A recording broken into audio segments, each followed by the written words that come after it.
त्याला कॅपिंग करायचं. कॅपिंग केल्यानंतर ह्याला मीडिया डिस्पेन्स करण्याच्या अगोदर एकदा पूर्ण आटोक्लेव करून द्यायचं.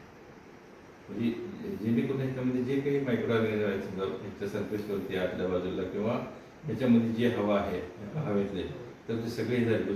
म्हणून आपण सुरुवातीला एम्प्टी ग्लासवर आटोक्लेव करायचं. म्हणजे आता हे सगळे निर्जंतुक केलेल्या बॉटल आहे. आणि ज्यावेळेस आपण मीडिया करतो, मग प्रत्येक बॉटलमध्ये 20 ml टाकायचा का 40 ml त्या स्टेजनुसार आहे तेवढं मीडिया टाकायचा. आणि मीडिया टाकल्यानंतर मग परत त्याला आटोक्लेव करायचं. 2 वेळेस आटोक्लेव होते ही बॉटल. म्हणजे आपण टाकतानाच हा नाही, ती मीडिया करतो स्टराईल नाही ना. पातेल्यामध्ये करून दिलं आपण, कसे पण टाकायला लागलो त्याच्यामध्ये, प्रत्येक ह्याच्यामध्ये 40 ml. हा, त्याच्यामुळे आणि तो मीडिया सुद्धा आटोक्लेव केल्याशिवाय तो कामाला येणार नाही, कारण त्याच्यामध्ये कार्बन सोर्स म्हणून सुक्रोज वापरलेला आहे.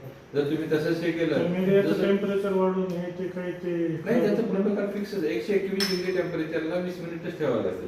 121 डिग्री टेम्परेचरला मीडिया पूर्ण बॉईल करावं लागला, मग तेव्हा ते सगळं इम्प्रूव्ह होईल आणि ते न्यूट्रिएंट त्या प्लांटला अप्लाय करायला म्हणजे हे होते, अवेलेबल होते. आणि त्याच्यासाठी मग आमच्याकडे एक मशीन म्हणजे असतं, जे जे लागते ते घेत आहे. डिस्पेन्सिंग मशीन आहे ही. एका बॉटलमध्ये किती मीडिया टाकायचा आणि दोन्ही बॉटलमध्ये किती, त्याला नळी वगैरे आहे, ते नळी बसवलं आणि इकडे ते याच्यात टाकलं की जसं ते थम्सअपच्या बाटल्या वगैरे पॅकिंग होते ना, तशा पद्धतीने आमचे असं धरायचं खाली घेऊन त्याची लगेच दुसरी बॉटल ते दिले नाही आणि त्याला सेटिंग करतात. याच्यामध्ये किती वेळ